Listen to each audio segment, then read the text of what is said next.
नित्य जो करता मानव योग, रहे जीवन में सदा निरोग। ऋषि मुनियों का दिया वरदान कहलाता है योग। चुस्ती फुर्ती वो दिखलाए, आलस उसके पास न आए। तन मन रहता ही सदा स्वस्थ, लगे कभी न कोई रोग। आज अंतर्राष्ट्रीय योग दिवस है। मैं सीनियर एडिटर दिनेश गौतम आप सभी का स्वागत करता हूं इस कार्यक्रम में। आज विशेष प्रस्तुति को लेकर अंतर्राष्ट्रीय योग दिवस पर हम आपको जानकारी देंगे और इस कार्यक्रम के लिए हमने आमंत्रित किया है वरिष्ठ आयुर्वेदिक चिकित्सा अधिकारी व यूनिट प्रभारी डॉक्टर रितु जैन जी। डॉक्टर रितु जैन जी ने नेचुरोपैथी और योगा में NDDY का कोर्स भी किया हुआ है और ये बहुत अच्छी तरह योगा के बारे में आपको जानकारी देंगी। तो आइए बात करते हैं डॉक्टर रितु जैन जी से।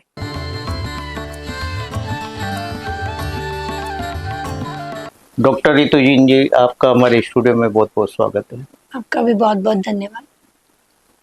आज अंतर्राष्ट्रीय योग दिवस है। आयुर्वेद की तरफ से क्या आयोजन कोटा शहर में चल रहा है? अंतर्राष्ट्रीय योग दिवस 21 जून अभी कोटा में श्रीनाथपुरम स्टेडियम में चल रहा है, सुबह 7 से लेकर 8 बजे तक।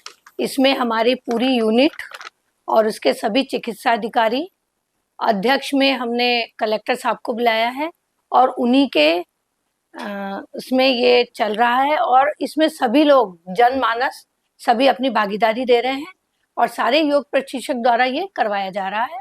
और आप सभी जनमानस से मेरी दरख्वास्त है कि आप सभी जाएं, योग करें। सुबह का समय योग के लिए बहुत अच्छा होता है और ये आपकी आयु की वृद्धि करता है।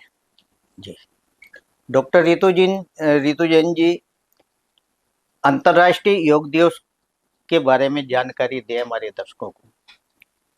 2014 दिसंबर में माननीय प्रधानमंत्री मोदी जी ने सर्वप्रथम संयुक्त राष्ट्र संघ की एक मीटिंग में ये 177 देशों की मंजूरी के साथ ये प्रस्ताव रखा था कि 21 जून को अंतर्राष्ट्रीय योग दिवस मनाया जाए और इस प्रस्ताव को बड़े ही बहुमत के साथ मंजूरी मिली और 21 जून 2015 से प्रथम अंतर्राष्ट्रीय योग दिवस मनाना स्टार्ट किया गया और तब से आज तक भारत में हर वर्ष 21 जून को अंतर्राष्ट्रीय योग दिवस मनाया जा रहा है। अंतर्राष्ट्रीय योग दिवस की शुरुआत यहाँ से हुई और हर साल इसकी एक अलग थीम होती है, हर वर्ष अलग थीम से मनाया जाता है। ये 11वां अंतर्राष्ट्रीय योग दिवस है और इसकी थीम है योग for one earth one health, अर्थात इस अर्थ पर अगर व्यक्ति को, मनुष्य को स्वस्थ रहना है, अपनी आयु को दीर्घायु करना है, तो उसका एक सबसे मेन साधन है योग। जी डॉक्टर रितु जैन जी, आयुर्वेद में योग का क्या महत्व है, हमारे दर्शकों को बताएं। आयुर्वेद और योग अलग नहीं है, दोनों एक दूसरे के पूरक हैं, क्योंकि जिस प्रकार आयुर्वेद में 4 पुरुषार्थ बताए हैं, धर्म, अर्थ, काम और मोक्ष, और इन चारों ही से ही आयु की वृद्धि होती है। मनुष्य का जीवन इसी के लिए हुआ है, मोक्ष प्राप्ति के लिए, और यही योग में बताया है। योग में भी मनुष्य को मोक्ष प्राप्ति का साधन बताया है। सर्वप्रथम आचार्य पतंजलि ने योग की शुरुआत की थी और उन्होंने बताया कि इसमें 8 अंग होते हैं, या हम कहें कि 8 साधन होते हैं जो योग को पूरा करने में हेल्प करते हैं। यम, नियम, आसन, प्राणायाम, प्रत्याहार, धारणा, ध्यान और समाधि। इसमें जो यम और नियम, इसमें शारीरिक और मानसिक अनुशासन के बारे में बताया है। और वही आयुर्वेद में एक स्वस्थ व्रत के अंदर आचार रसायन का एक पार्ट है जिसमें बताया है कि हमें क्या खाना चाहिए, क्या नहीं खाना चाहिए, हमें किस प्रकार के विचार रखने चाहिए, हमारे जीवन में अनुशासन होना चाहिए। उसी अनुसार योग में भी बताया है। तो योग और आयुर्वेद लगभग सिमिलर हैं, दोनों का ही ध्येय जी मनुष्य की स्वास्थ्य प्राप्ति है। जी। आधुनिक परिवेश में योग कितना आवश्यक है?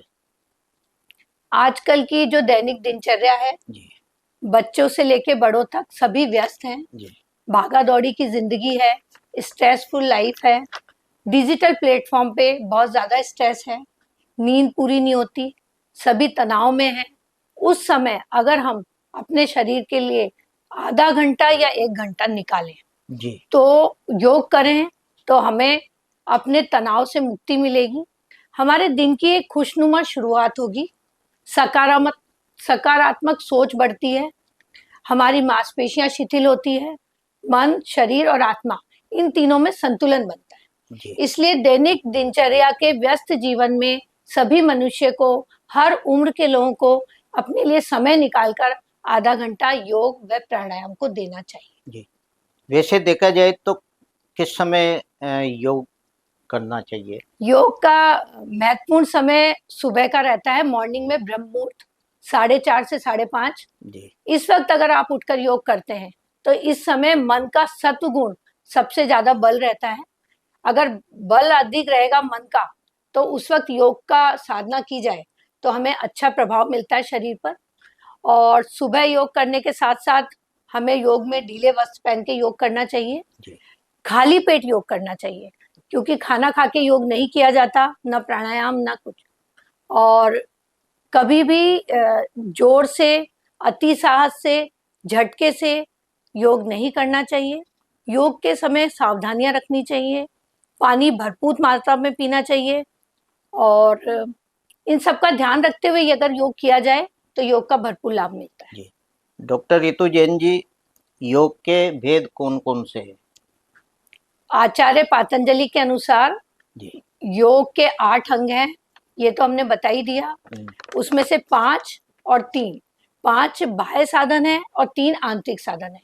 और उन्हीं के अनुसार योग के कई भेद बताएं, मेन 6 हैं: हठ योग, कर्म योग, राजयोग, भक्ति योग और एक और है हठ योग साधना वाला योग है, जी लेकिन बाकी योग व्यक्ति मनुष्य कर सकता है। बिल्कुल। योग हम कहेंगे योगस्तु कर्मसु कौशलम, कर्म की कुशलता ही योग है। बहुत सुंदर। अगर हम कर्म को कुशल ढंग से करें तो वो योग है। जी योगस्तु चित्त वृत्ति निरोध है इति योग है, मतलब चित्त की वृत्तियों का निरोध। चित्त यहाँ पर मन को कहा है, मन बहुत चंचल होता है, तो इनको मन को एकाग्र करना यह योग है। जी योग है कर्म सुकौशलम, कर्म योग है। योग अनुशासन है, आपको नियमित आप योग कर रहे हैं तो ये एक अनुशासन हमें योग सिखाता है। योग में जाने से पहले आजकल जो हम कह रहे हैं कि योग योग योग चारों तरफ हो रहा है, लेकिन योग सब ये समझते हैं कि केवल ये योगियों के लिए है। पहले ऐसे समझा जाता था, बिल्कुल। लेकिन आजकल यूं समझ रहे हैं कि ये केवल एक्सरसाइज है, एक व्यायाम है। जबकि योग में व्यायाम को हम तीसरा स्थान देते हैं, यम नियम आसन। तो जब हम यम और नियम से पूर्णतः अनुशासित होंगे तब हमें योग का संपूर्ण लाभ मिलेगा। डॉक्टर रितु जैन जी, योग के लिए क्या उम्र सीमा तय है? योग सभी उम्र के लिए कहेंगे कि ठीक है, सभी उम्र के व्यक्ति योग का लाभ उठा सकते हैं। फिर भी हम मिनिमम 5 वर्ष की आयु से योग को शुरू करके अंत तक योग कर सकते हैं। और हर उम्र में योग के अलग अलग बेनिफिट है। अगर 5 से 14 वर्ष का व्यक्ति बच्चा योग करता है, प्राणायाम करता है, तो उसका मन पढ़ाई में लगता है, मन की एकाग्रता बढ़ती है, उसकी स्मृति का विकास होता है, शारीरिक व मानसिक विकास होता है, शरीर में लचीलापन आता है, भूख अच्छी लगती है। और उसी में हम आगे बढ़े कि 15 से लेकर 30 वर्ष तक की आयु, जब हमारे पित्त का संयम ज्यादा होता है, पित्त का योग ज्यादा है, उस वक्त योग करने से पित्त को शांति मिलती है, ऊर्जा का सही संचार होता है, संतुलन होता है। मानसिक विकास, तनाव, ये सब तो साथ में है, लेकिन इस उम्र के लिए भी बढ़िया है। अब अगर हम बात करें 30 to 60 ईयर्स, तो 30 से 60 साल तक के जो व्यक्ति हैं वो अगर योग करते हैं तो उनकी स्मृति का ह्रास नहीं होता, उनकी हड्डियों में लचीलापन आता है, उनका पाचन तंत्र ठीक रहता है, उनका सर्कुलेटरी सिस्टम अच्छा रहता है और मन में प्रसन्नता रहती है। योग करने के लिए सबसे इम्पोर्टेंट यही है, मन प्रसन्न रहे और जी। चेहरे पे प्रसन्नता हो, मन शांत रखें और योग करें। जी। योग एक ऐसी प्रक्रिया है, यदि हर आदमी इसे करता रहे तो एक स्वस्थ मन रहे उसका। बिल्कुल, योग को नियमित अभ्यास बहुत आवश्यक है। नियमित रूप से आप थोड़ा-थोड़ा करके योग में बढ़ाएँ। स्थिर सुखम आसनम, जो स्थिरता से सुख देने वाला हो, वही आसन करें।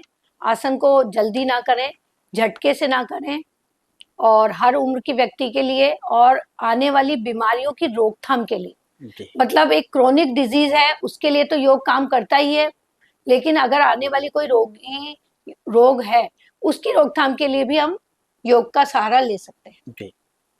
डॉक्टर रितु जैन जी, वैसे क्या सावधानियां रखनी चाहिए वास्तव में योग के लिए? क्योंकि योग करते हैं कई, लेकिन उसके कईयों को ये पता नहीं होता किस तरह योग किया जाना चाहिए। सावधानियां क्या बरतनी चाहिए वैसे मैं बता चुकी हूँ जी। इसमें अभी पहले जी। कि योग ब्रह्म मुहूर्त में उठ के सुबह करें, खाली पेट करें, है ना? अति साहस ना करें, झटके से ना करें, जी। ढीले वस्त्र पहने और थोड़ा-थोड़ा करके शुरू करें, एकदम से ऊँचा ना जाएँ। सबसे पहले शिथिलीकरण, जैसे अभी आजकल जो हमारा प्रोटोकॉल है अंतर्राष्ट्रीय योग दिवस के लिए, उसमें सबसे पहले मंत्र उच्चारण है, उसके बाद शिथिलीकरण व्यायाम है, जिसे सूक्ष्म व्यायाम कहते हैं, इससे शरीर में गर्माहट लाई जाती है। जी। पहले वो करें, फिर उसके बाद आसन पे आएँ, फिर आसन में भी बैठने वाले, खड़े होकर करने वाले, लेटने वाले और उल्टा लेटने वाले, ये वाले आसन करें। फिर कपालभाति, फिर 2 प्रकार के प्राणायाम, अनुलोम-विलोम, शीतली, वो करें और अंत में संकल्प करें, शांति पाठ करें। जी। आयुष मंत्रालय द्वारा किए जाने वाले प्रयास जो जन जन तक पहुंचा है। अभी आयुष मंत्रालय की तरफ से एक गाइडलाइन आई है, जी। उसमें इसी प्रोटोकॉल के अनुसार सभी आयुर्वेद चिकित्सक पिछले 15 दिनों 20 दिनों से इसी चीज में लगे हुए हैं। कोटा के प्रत्येक उद्यान स्थानों पे, किशोरपुरा तालाब, गणेश उद्यान, बीटा कुंड और अपना ओजोन पार्क, एक अपना रिवर फ्रंट, सभी जगह हमने सुबह 7 से 8 और शाम को 6 से 7 के बीच में योग प्रशिक्षकों द्वारा, चिकित्सकों द्वारा एक टीम आयोजित करी है, जिसमें जन साधारण को इसके लिए जागरूक किया जा रहा है और उनको योगाभ्यास कराया जा रहा है कि वो योग करें और इसके लिए प्रेरित किया जा रहा है। जी। डॉक्टर रितुजिन जी, मैं एक प्रश्न आपसे और जानना चाह रहा हूँ कि महिलाओं के जीवन में योग का क्या महत्व है? बहुत अच्छा प्रश्न। महिलाएं यूं सोचती हैं कि मैं दिन भर काम करती हूँ, मेरा योग तो हो जाता है, लेकिन काम करना और योग दोनों अलग-अलग चीजें हैं। महिलाओं को अपने लिए अवश्य समय निकालना चाहिए, क्योंकि योग से तन, मन और आत्मिक शांति, शारीरिक और मानसिक दोनों स्वास्थ्य मिलता है। अभी कई स्त्रियां तनावग्रस्त रहती हैं, तो अगर वो योग करती हैं, योग को समय देती हैं, तो उससे बहुत अच्छा लाभ होगा और हर उम्र के महिलाओं को, यूँ नहीं कि केवल गृहस्थ जीवन में ही, हर उम्र की महिलाओं को योग करना चाहिए, आसन करने चाहिए और ध्यान करना चाहिए, क्योंकि मेडिटेशन से हमारी मानसिक शांति मिलती है, एकाग्रता अच्छी होती है पढ़ाई में और नींद अच्छी आती है। अगर हमारी नींद अच्छी होती है ना, हमारा पाचन तंत्र अच्छा होता है, तो हमें हर उम्र के व्यक्तियों को, महिलाओं को योग करके लाभ उठाना चाहिए। क्या योग में सब इलाज संभव है? योग से अधिकतम इलाज संभव है, साथ में बचाव संभव। जी। अगर आप नियमित अभ्यास से योग करेंगे तो आपको निश्चित लाभ होगा और आने वाली बीमारियों से बचाव होगा, क्योंकि हम बीमारी को ना आने दें, यही योग है। योग का मार्ग यहीं से होके जाता है। शरीर जब स्वस्थ रहेगा तो उसमें मन स्वस्थ रहेगा और मन स्वस्थ रहेगा तो कोई बीमारी नहीं आएगी और योग की साधना से, आसन से, ध्यान से हम हर बीमारी को जीत सकते हैं। जी। डॉक्टर रितु जैन जी, जब से अंतर्राष्ट्रीय योग दिवस मनाया जाता है, तब से जागरूकता भी बढ़ी है। गाँव में हो, शहर में हो, कस्बों में हो, तो आप तो आयुर्वेदिक चिकित्सक हैं, किस तरह का एक माहौल देख पाते हैं? नहीं, मोदी जी को बहुत बहुत धन्यवाद है इसके लिए कि उन्होंने एक बहुत अच्छी पहल भारत में स्टार्ट करी। भारत एक विश्व गुरु के रूप में सामने आया है। सभी देशों को उसने योग की जागरूकता करी है और पूरा हमारा समाज, हर उम्र के, हर जाति के लोग अब योग की तरफ अग्रसर हो रहे हैं। प्रत्येक व्यक्ति जागरूक है। हर व्यक्ति समझने लग गया, मैं योग करूंगा तो मैं स्वस्थ रहूंगा। सारे में, गांव में, बच्चों में, हर उम्र के लोगों में, ऑफिस में, सभी लोग योग के लिए प्रेरित भी हो रहे हैं और उनको उनका लाभ भी मिल रहा है, क्योंकि लाभ मिल रहा है तभी योग कर रहे हैं सब। और 21 जून को सभी लोग एक साथ मिलकर योग करें। आज भी सभी योग करें। अंतर्राष्ट्रीय योग दिवस पे आज कोटा में श्रीनाथपुरम स्टेडियम में योग चल रहा है। सभी जाएं और उसका लाभ उठाएं और योग करें। डॉक्टर रितु जैन जी, भारत ही नहीं पूरे विश्व के सब देशों में आज योग का एक जैसे हुजूम सा नजर आ रहा है, यानी सब योग के प्रति दूसरे देशों में भी इसका भाव बढ़ा है। तो किस रूप में देखती हैं आप? भारत ने जो विश्व गुरु बना है योग के लिए, योग भारत का ही हिस्सा है, हमारी भारतीय परंपरा है। अब सभी देशों में योग चल रहा है क्योंकि सभी को इससे लाभ मिल रहा है और सभी देश अब आयुर्वेद की तरफ, योग की तरफ आ रहे हैं, क्योंकि योग से संपूर्ण सृष्टि, सर्वे भवन्तु सुखिनः, सभी सुखी और निरोगी रह रहे हैं। तो और इससे हमारे जनमानस में, हमारे भारत को बहुत लाभ है इससे। योग सभी को करना चाहिए और योग से आदमी तंदुरुस्त, स्वस्थ मन, स्वस्थ तन, ये योग के द्वारा ही होता है। इसीलिए कहा है, करो योग रहो निरोग, तनाव को भगाता योग, एकाग्रता लाता योग, उलझनों को सुलझाता योग, मन की शांति का मार्गदर्शक योग, बीमारियों का विनाशक योग, नई जीवन की ज्योति योग, तपस्वियों की खोजे योग। ये महर्षि पतंजलि ने जो योग शुरू किया, उसका आज पूरा विश्व आत्मसात कर रहा है। सभी कोटा वासियों से, बल्कि मैं भारतवासियों से कहूंगी, 21 जून अंतर्राष्ट्रीय योग दिवस को एक योग उत्सव के रूप में मनाएं। इसको केवल एक दिन के लिए ही सीमित ना करें, इसको अपनी दिनचर्या का हिस्सा बनाएं, ताकि हम हर दिन योग करें और स्वस्थ रहें। और सभी से मेरा आग्रह है कि योग से ही सारी साधना सिद्ध होती है। शरीर, मन और आत्मा तीनों में संतुलन बनाना है तो योग अवश्य करें। अंतर्राष्ट्रीय योग दिवस की सभी को शुभकामनाएं।